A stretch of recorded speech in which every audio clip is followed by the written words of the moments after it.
이 시간 우리에게 주시는 하나님의 말씀은 우리 마태복음 1장 1절부터 본문은 17절까지인데 조금 길어서 11절까지만 제가 한 절 읽고 여러분들이 한 절 읽고 하여서 교독하도록 하겠습니다. 아브라함과 다윗의 자손 예수 그리스도의 계보라.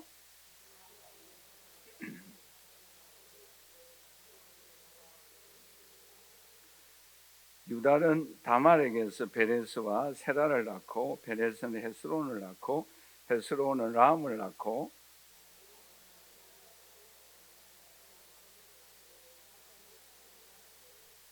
살몬은 라합에게서 보아스를 낳고 보아스는 룻에게서 오벳을 낳고 오벳은 이세를 낳고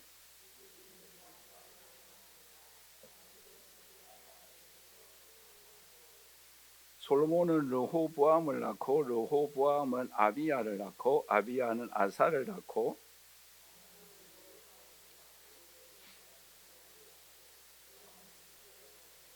우시야는 요담을 낳고 요담은 아하스를 낳고 아하스는 히스기야를 낳고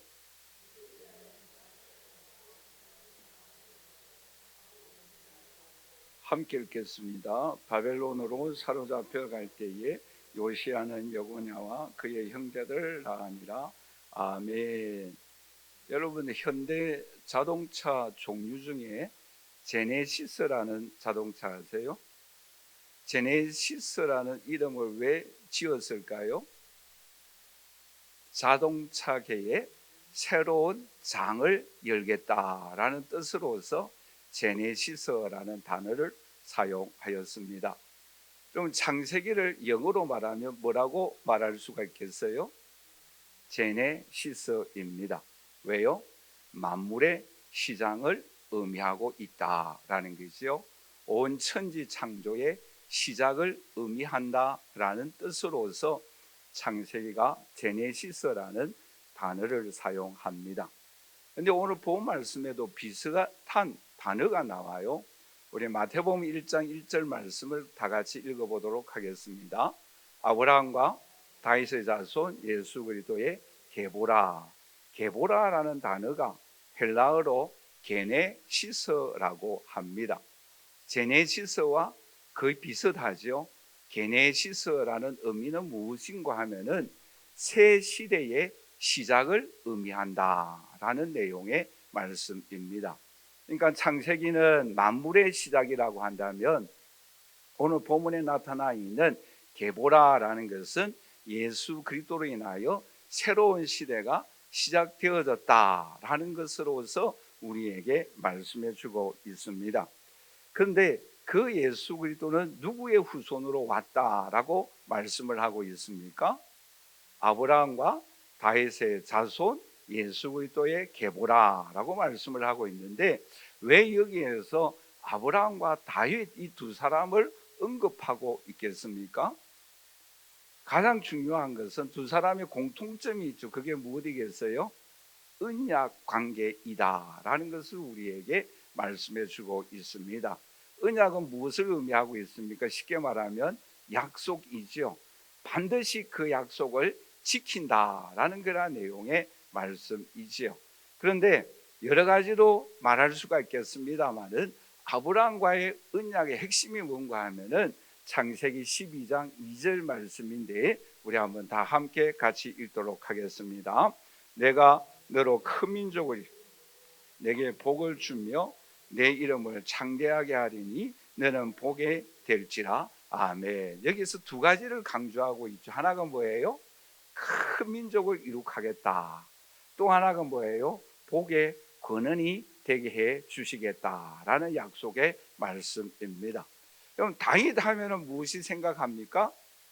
가장 중요한 것은 왕이다라는 것이요. 다윗을 통하여 왕국을 이룩하겠다라는 내용의 말씀인데 이 다윗과의 언약의 약속이 어디에 나오는가 하면은 사무엘하 7장 12절 말씀인데 우리 한번 다 같이 읽어보도록 할까요? 내 수완이 차서 내 조상들과 함께 누울 때에 내가 내 몸에서 날 내 씨를 내 뒤에 세워 그의 나라를 견고하게 하리라. 왕국을 세워 주겠다라는 약속의 말씀이죠. 조금 지나서 16절 말씀에 보시면 이렇게 또한 말씀을 하고 있죠. 우리 한번 다 같이 읽도록 하겠습니다. 내 집과 내 나라가 내 앞에서 영원히 보존되고 내 왕위가 영원히 경고하리라 하셨다 하라. 왕국을 이룩하겠다. 그런데 그 왕국은 뭐예요? 영원한 왕국을 세우겠다라는 내용의 말씀이에요. 자, 여러분 한 가지 더 질문할까요? 여러분 아브라함과 예수님과 아브라함은 언제 태어난 사람입니까? 그러니까 예수님보다 아브라함이 몇 년 더 앞선 인물입니까? 2000년 가까이 앞선 인물이에요. 그런데 예수님과 다윗 관계에서는 몇 년 정도 차이가 날까요? 1000년 정도 차이가 납니다. 그러니까 아브라함과는 2000년 전에, 다윗과는 뭐예요? 1000년 전에 언약을 세웠는데 그 언약이 뭐예요? 예수님을 통하여 이루어졌어요. 왜요? 예수님이 오셨기 때문이다라는 거죠. 여기서 오늘 우리가 꼭 기억하여야 할 세 가지 중요한 교훈이 오늘 우리에게 있습니다. 하나가 뭔가 하면은 예수님은 약속하신 대로 이 땅에 오셨습니다. 그날이 성탄절입니다. 뿐만 아니라 그 예수 그리스도는 다시 오십니다. 여러분 이 사실을 확실히 믿습니까? 사도행전 1장 11절 말씀 이렇게 말씀을 하고 있죠. 이르되 갈릴리 사람들 어찌하여 서서 하늘을 쳐다보느냐? 너희 가운데서 하늘로 올라가신 이 예수는 하늘로 가심을 본 그대로 오시리라 하셨느니라. 아멘. 예수 그리스도가 이 땅에 오신 것을 믿는다고 한다면 다시 예수 그리스도가 오실 것을 믿는 저와 여러분들이 되시기를 주님의 이름으로 간절히 축원합니다. 뿐만 아니라 이스라엘 민족을 다윗 왕을 통해서 이스라엘 민족을 이스라엘 나라를 이룩하였던 것처럼 지금 이 순간 예수 그리스도가 이 땅에 오심으로 인하여 영적인 이스라엘 왕국을 이루어 나가고 계시는 줄 믿습니다. 그리고 주님 오시는 그날 그 왕국은 이 땅에서 완성되어지고 새로운 나라 영원한 하나님 나라에서 영원한 왕국이 시작될 줄 믿습니다. 그 나라 왕국의 백성이 되는 저와 여러분들이 되시기를 주님의 이름으로 간절히 축원합니다. 그런데 그 나라의 백성은 누가 됩니까? 갈라디아 3장 9절 말씀에 이렇게 말씀을 하고 있죠. 우리 한번 다 같이 읽도록 하겠습니다. 그러므로 믿음으로 말미암은 자는 믿음이 있는 아브라함과 함께 복을 받으리라 하였느니라. 어떤 사람이 믿는 자는 아브라함과 함께 복의 사람이 된다. 영원한 하나님 나라의 왕국의 백성이 되는 줄 믿습니다. 오늘 저와 여러분들 그 믿음을 가지고 영원한 하나님의 나라의 왕국의 백성이 될 뿐만 아니라 이 땅에서도 하나님의 자녀된 은혜와 권세를 누리는 저와 여러분들이 되시기를 주님의 이름으로 간절히 축원합니다. 자, 그러면 오늘 이 시간을 통해서 예수님의 계보 속에 나타난 하나님의 영광이 무엇인가 두 가지 면을 우리가 함께 살펴보고자 합니다. 첫째는 우리 한번 다 같이 따라서 할까요? 예수님의 계보는 새로운 시대의 시작입니다. 여러분 우리가 성경에 보시면 여러 군데 계보에 관한 그 족보가 나와요. 우리가 이 시간 다 살펴볼 수는 없겠고 첫 번째 나오는 계보가 창세기 4장 5장에 걸쳐서 계보가 나옵니다. 그런데 특별히 창세기 5장에 계보가 나오기 전에 어떤 사건이 일어납니까?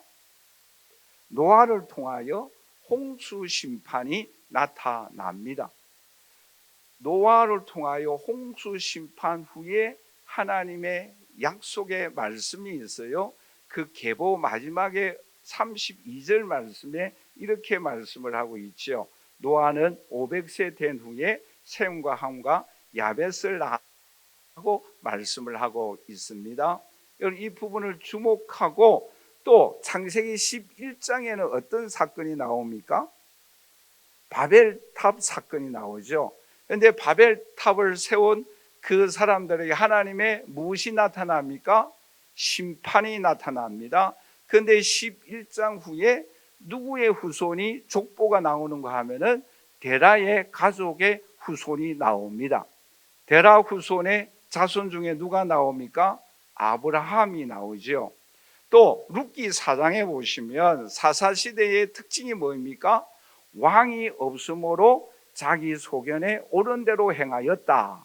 그런데 룻기의 주인공인 엘리멜렉이라는 사람이 나오죠. 그 사람이 떡집에서 모압으로 내려갑니다. 그곳에서 어떻게 되어집니까? 엘리멜렉도 죽고 두 아들도 죽어요. 하나님의 심판이 나옵니다. 그런데 룻기 4장에 보면은 족보가 나와요.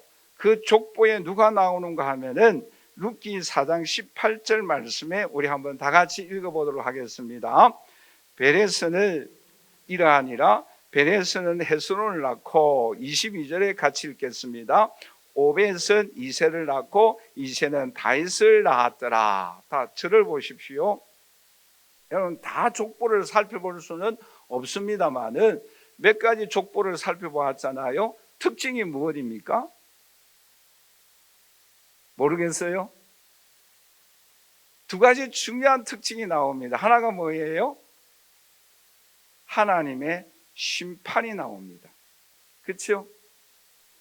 창세기 5장에는 노아 홍수의 심판, 창세기 11장에는 바벨탑의 심판, 룻기 4장에는 엘리멜렉 가정에 대한 심판, 하나님의 심판이 나옵니다.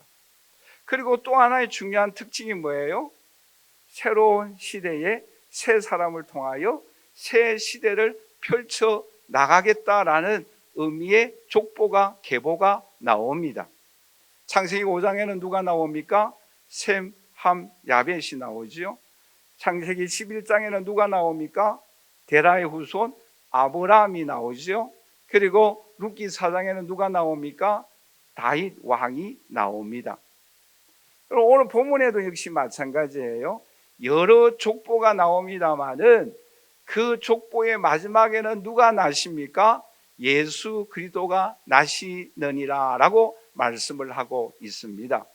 여기서도 역시 마찬가지예요. 두 가지 우리에게 중요한 교훈을 하고 있습니다. 여러분 특별히 마태복음 2장 1절 말씀해 보시면 예수님이 탄생하신 때가 언제입니까? 우리 마태복음 2장 1절 같이 읽어보도록 할까요? 헤롯 왕 때에 예수께서 유대 베들레헴에서 나심에 어떤 시대에 태어났어요? 헤롯 왕 시대에 태어났다. 그리고 예수님이 탄생하기 전에 400년 동안 어떤 기간이었습니까?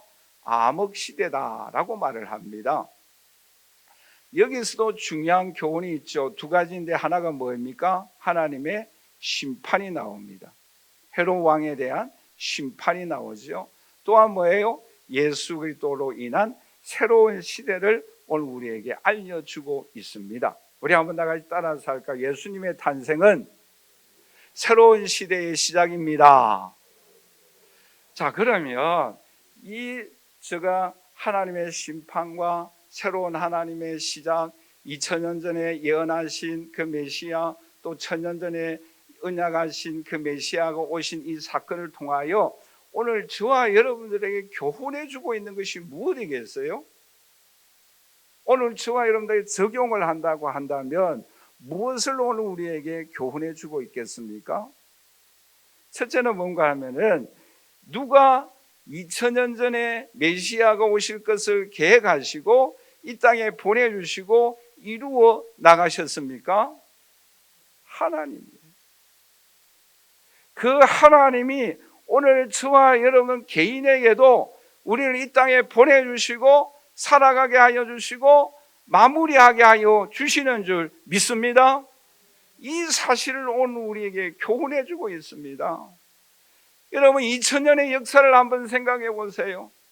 그 역사 속에서는 선한 왕도 있었습니다마는 악한 왕도 있었잖아요.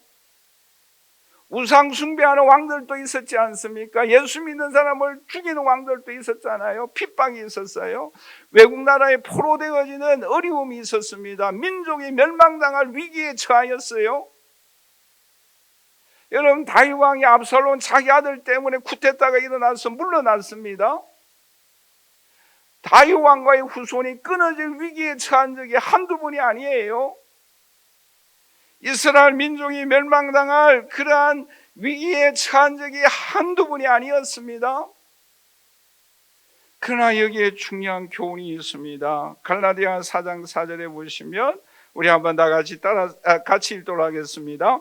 때가 참에 하나님이 그 아들을 보내사 여자에게서 나게 하여 주시고, 보세요, 때가 찰 때에 예수님을 하나님이 동정녀 마리아를 통하여 이 땅에 보내주셨습니다. 때가 참에 예수님이 이 땅에 다시 오시는 줄 믿습니다. 때가 참에 오늘 우리들을 구원하여 주시고 하나님의 섭리 속에 우리에게 어려움이 있다고 한다 할지라도 주님의 선하신 손길이 나타나서 가나안 땅을 정복하게 하여 주시고 홍해를 건너가게 하여 주시고 불과 구름 기둥으로 보호하여 주시고 만나와 메추라기를 먹여주시고 오늘까지 인도하여 주신 줄 믿습니다. 그러므로 앞으로도 주님께서 우리와 함께하여 주시는 줄 믿습니다. 우리는 그 하나님을 의지하여야 된다라는 사실을 오늘 우리에게 교훈해 주고 있습니다. 여러분, 빌립보서에 보시면 하나님이 이 모든 일을 준비하고 계시고 그 하나님은 이 모든 일들을 다 이루어 나가 주신다라고 말씀하고 있습니다. 빌립보서 1장 6절 우리 한번 다 같이 읽어보도록 하겠습니다. 너희 안에서 착한 일을 시작하신 이가 그리스도 예수의 날까지 이루으실 줄을 우리는 확신하노라. 아멘. 여러분, 이 땅에 저와 여러분들을 보내주셨다고 한다면 하나님의 뜻과 하나님의 목적과 계획이 있어서 지금까지 지켜주시고 보호해 주셨다고 한다면 앞으로도 우리의 나아가는 길을 주님께서 이루어 나가시는 줄 믿습니다. 그 일에 쓰임받는 저와 여러분들이 되시기를 주님의 이름으로 간절히 축원합니다. 그 일을 이루기 위하여 두 번째 교훈은 우리 한번 다 같이 따라서 하십시다. 하나님은 우리에게 찾아오십니다. 할렐루야.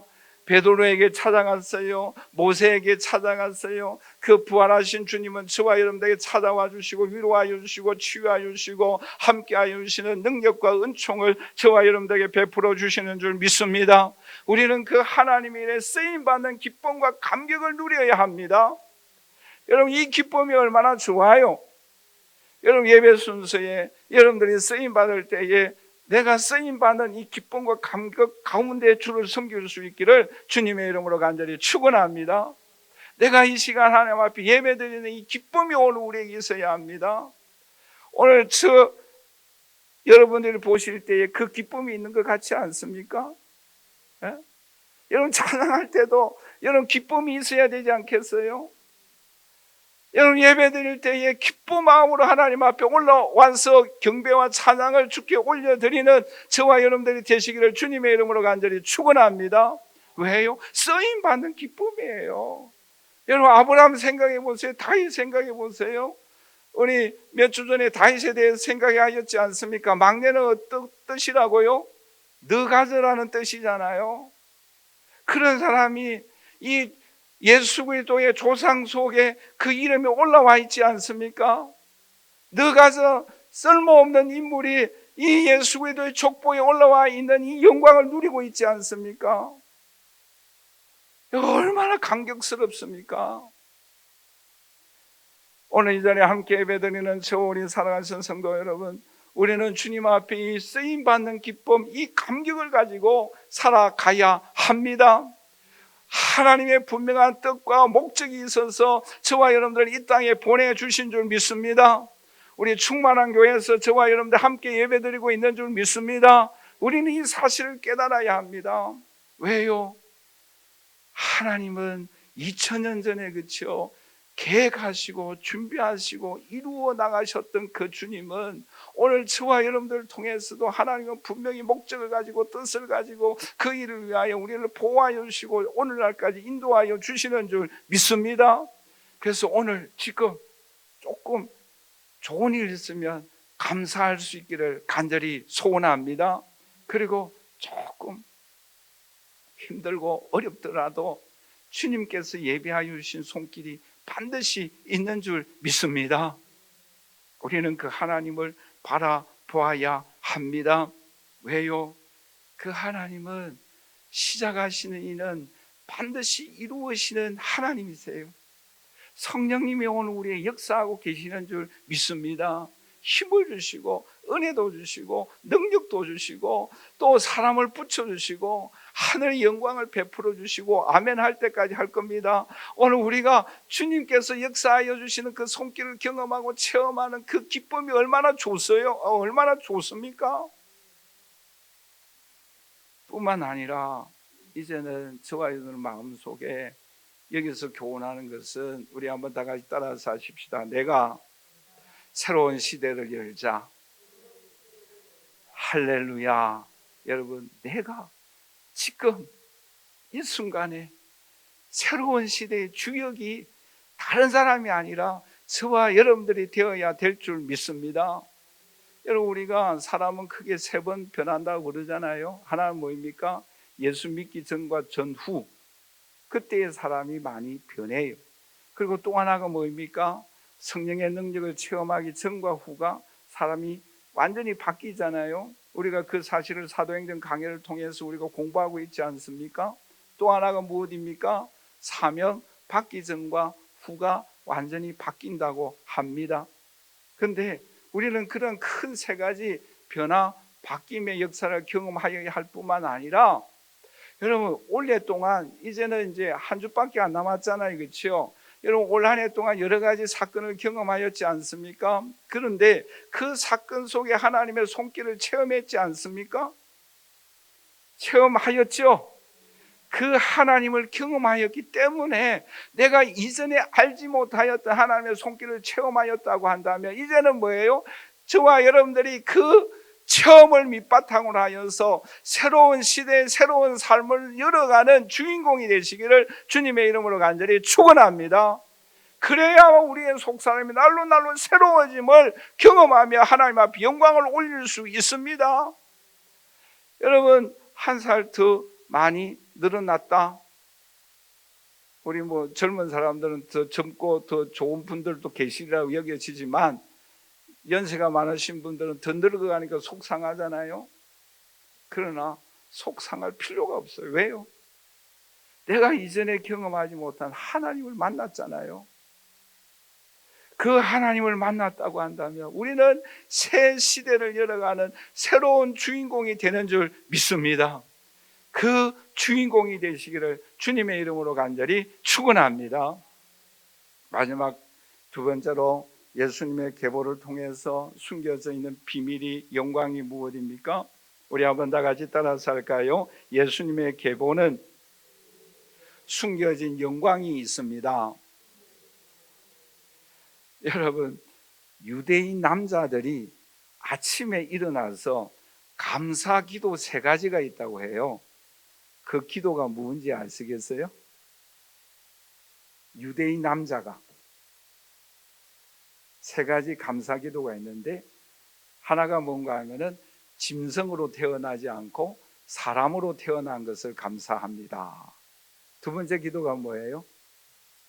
이방인이 아니고 유대인으로 태어남을 감사합니다. 그리고 마지막 3번째가 뭐예요? 우리 여자 성도님들 섭섭하게 생각하지 마세요. 여자로 태어나지 않고 남자로 태어난 것 감사합니다. 제가 앞에 유대인 남자라고 그랬잖아요. 그 사람들이 그 3가지 가지고 감사기도 3가지를 드린다는 거예요. 좀 유치하죠, 그렇죠? 그런데 여러분 오늘 본문에 보시면 누가 나옵니까? 아브라함도 나오고 다윗도 나오는데 5명의 여자가 나와요. 그런데 5명의 여자들 중에도 누가 나옵니까? 이방인이 나와요. 이방인 중에도 어떤 사람이 나옵니까? 기생도 나오고, 그렇죠? 시아버지와 썸씽이 있는 여자도 나오고. 그게 예수님의 족보예요. 다말 시아버지와 관계했던 여자예요. 라합 생계형 기생이에요. 룻 이방 여인이에요. 우리의 아내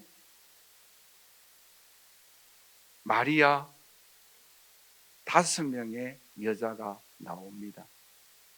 근데 물론 이 여자들 중에서 우리가 본받아야 할 점들도 있어요. 여러분, 룻을 생각해 보면은 이 사람은 우리가 참 본받아야 할 여인 중에 한 사람이 아닌가라는 그러한 생각을 하게 됩니다. 여러분, 룻기 1장 14절 말씀해 보시면 룻의 결단을 우리가 여기서 발견할 수가 있는데, 룻기 1장 14절에 이렇게 말씀을 하고 있죠. 그들이 소리를 높여 울더니 오르바는 그의 시어머니에게 입맞추되 룻은 그를 붙쫓았더라 라고 말씀을 하고 있죠. 여기서 붙쫓았다라는 말씀은 붙들고 늘어진다라는 뜻이에요.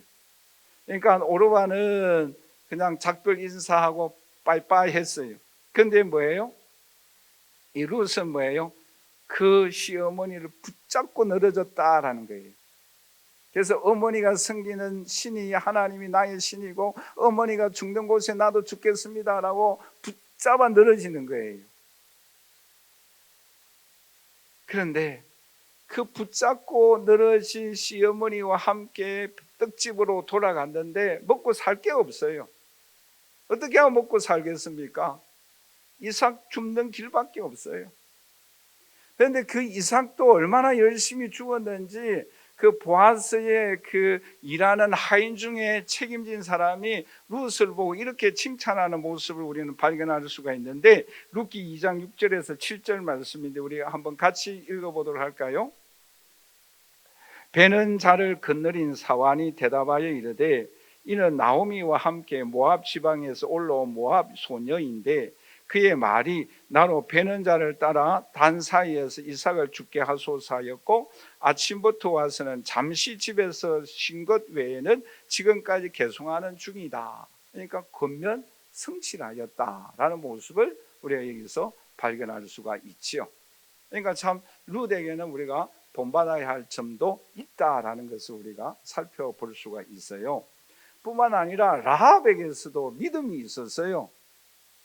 참 기가 차죠, 그렇죠?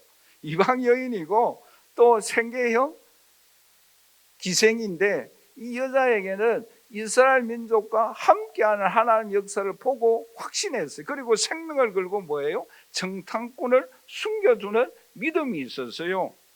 어떤 고백을 하는가 하면은 여호수아 2장 8절에서 11절까지인데 너무 길어서 우리가 좀 읽기가 그렇는데 제가 중요한 부분만 읽어드리면, 또 그들이 눕기 전에, 그들이 누구인가 하면 정탐꾼이에요. 정탐꾼이 숨기 전에 라합이 지붕에 올라가서 그들에게 이르러 말하되 여호와께서 이 땅을 너희에게 주신 줄을 내가 아노라 그랬어요. 여호와 하나님께 이 땅을 너희에게 준 걸 나 안다라는 거예요. 그리고 뭐라고 고백하는가 하면은 이 땅에 많은 사람들이 너희를 심히 두려워하고 여호와께서 홍해물을 마르게 하고 또 하나님의 기적과 능력을 행하신 것을 우리가 알고 그 말을 들었을 때 우리는 마음이 녹았고 너희로 말미암아 정신을 잃었고 너희 하나님 여호와는 위로는 하늘에서도 땅에서도 너희 하나님 같은 분이 없다라고 고백하였어요. 대단한 믿음의 사람이잖아요.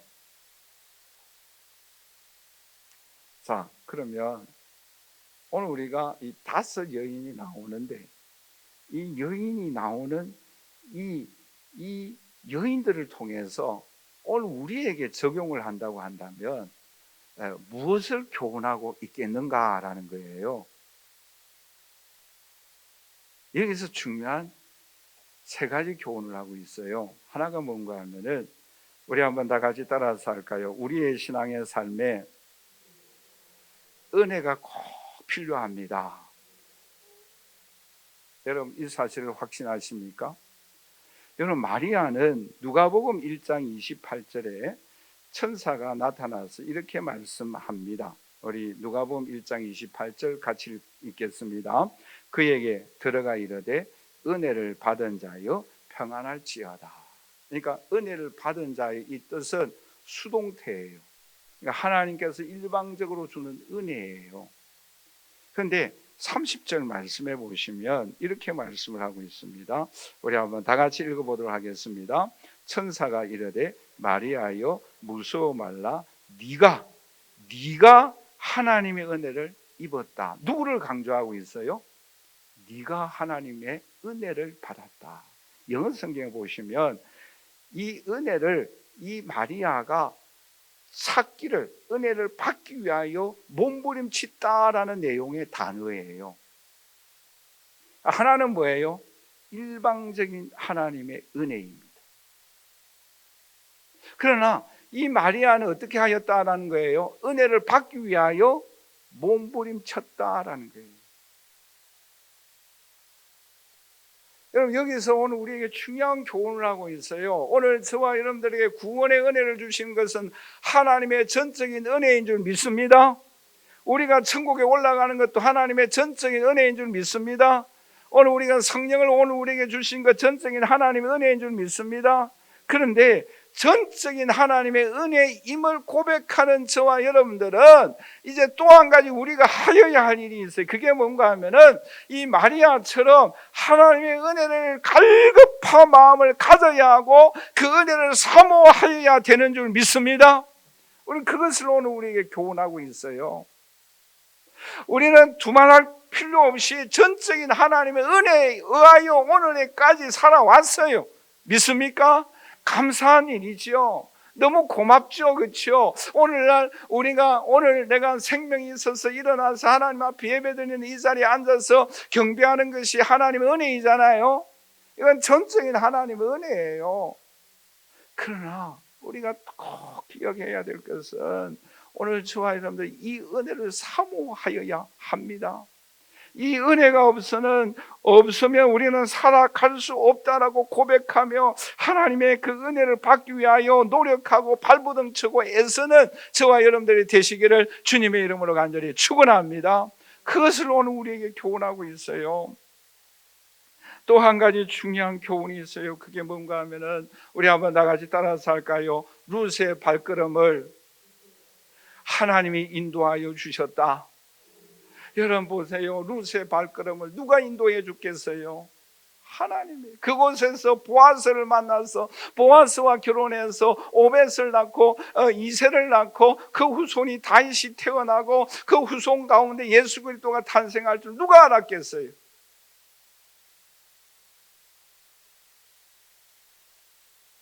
여러분 생각해 보세요. 오늘 이 예배 속에 오순절 마가다락방에 임하였던 성령의 능력이 임한다고 한다면 이 예배의 한 시간이 얼마나 중요하겠습니까? 저도 베드로의 설교에 의해서 5,000명이 회개하였던 역사가 일어났는데 저의 이 말씀을 전하는 이 시간을 통하여 이 한 시간을 통하여 이 한 번을 통하여 예수 그리스도를 만나고 변화되어지고 새로운 힘을 얻고 능력을 얻는다고 한다면 이 시간이 얼마나 중요하겠습니까?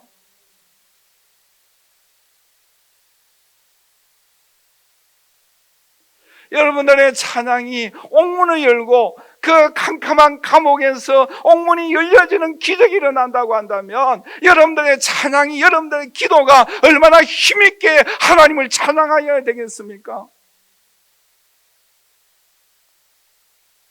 여러분, 우리의 일상 속에 이 작은, 이 무시하기 쉬운 이 한 발걸음 한 발걸음 속에 하나님의 영광이 숨겨져 있고 우리의 발걸음을 보아스의 밭으로 인도하고 그 후손으로 말미암아 메시아가 탄생하는 이 놀라운 기적의 은총이 오늘 우리의 삶을 통해서 일어나고 있는 줄 믿습니다. 그럴 때 하나님을 만나잖아요. 작은 헌신 속에, 작은 그 옥합을 깨뜨리는 그 속에 예수 그리스도의 십자가의 죽으심을 예비하는 손길이 된다고 한다면 우리가 얼마나 기쁜 마음으로 드리겠습니까? 이 작은 것의 중요성을 오늘 우리에게 말씀해 주고 있습니다. 그러므로 여러분들의 이 찬양이 여러분들의 마음과 정성과 힘을 다하여 찬양할 수 있기를 주님의 이름으로 간절히 축원합니다.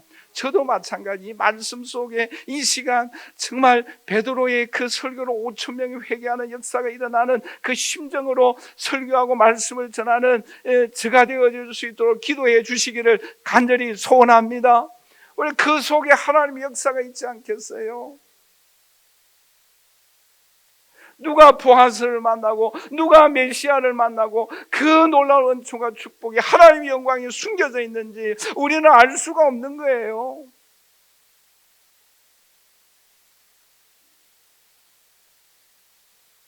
또 한 가지 중요한 교훈은 우리 한번 다 같이 따라 살까요? 축복의 통로가 되십시다.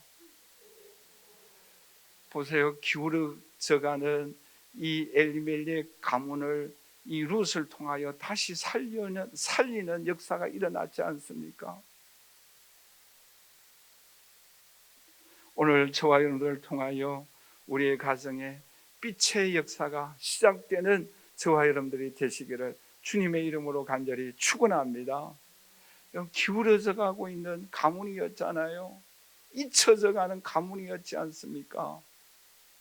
내 룻을 통하여 그 가문을 일으키는 놀라운 역사가 나타나게 되어졌던 것입니다. 그래서 오늘 저와 여러분들이 가는 곳에 그 가문을, 그 직장을, 그 교회를 부흥시키고 그 민족의 구원의 역사가 일어나게 하는 한 작은 하나님의 사람들이 되시기를 주님의 이름으로 간절히 축원합니다. 여러분, 우리나라 가지고 얼마나 힘듭니까? 더 이상 말씀드리고 싶지 않아요.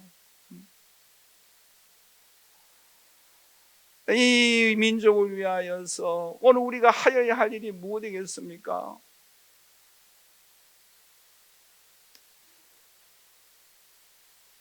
이 민족을 위하여 기도하는 저와 여러분들이 되시기를 주님의 이름으로 간절히 축원합니다.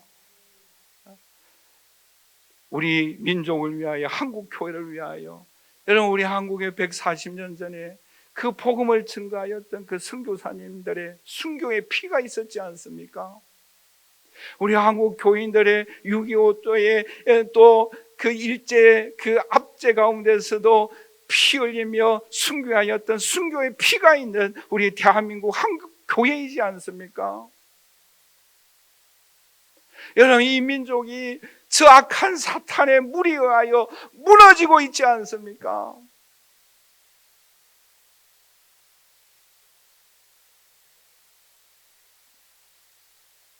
오늘 우리는 우리 한 사람을 통하여 이 가문을 일으키고 민족을 일으키는 그 역사를 일으킬 수 있는 저와 여러분들이 되시기를 주님의 이름으로 간절히 축원합니다. 말씀을 맺겠습니다. 예수 그리스도의 계보는, 이 계보는 새 시대의 시작을 알리고 있습니다. 약속대로 주님은 오셨어요. 그리고 메시아 왕국을 건설해 나가고 계십니다. 그 메시아 왕국이 완공되어질 때에 주님은 때가 참에 다시 오십니다. 지금은 성령께서 역사하고 계십니다. 그분은 우리에게 찾아오십니다. 개인을, 가정을, 충만한 교회를, 한국교회를, 우리 대한민국을 살리는 역사가 오늘 저와 여러분을 통하여 일어날 수 있기를 주님의 이름으로 간절히 축원합니다. 저와 여러분들이 주인공이 되십시다. 그래야 우리를 통하여 하나님의 역사가 일어나고 하나님의 뜻이 이루어지는, 하나님의 영광이 나타나는 저와 여러분들이 되시기를 주님의 이름으로 간절히 축원합니다. 우리의 찬양 속에, 우리의 말씀 속에 보아스가, 다윗이, 예수 그리스도가 숨겨져 있습니다. 그 영광을 경험하십시다. 지금은 우리 주 예수 그리스도의 무한하신 은혜와 하나님의 그 크신 사랑하심과 성령님의 교통교제에 충만하시는 종이 우리의 평범한 삶 속에 보아스를 준비하여 주시고 그 후손으로 예수 그리스도를 탄생케 하여 주시는 하나님의 영광이 나타났던 것처럼 우리의 찬양과 우리의 예배와 우리의 헌신과 우리의 일상생활 속에 우리의 삶의 정성을 쏟을 때에 그곳에 하나님의 영광을 만나기를 원하고 하나님의 뜻을 이룩하며 하나님 나라 확장에 쓰임받는 영광을 누리기를 소원하는 주의 모든 자녀들 머리 위에 지금부터 영원토록 함께 있을지어다. 아멘.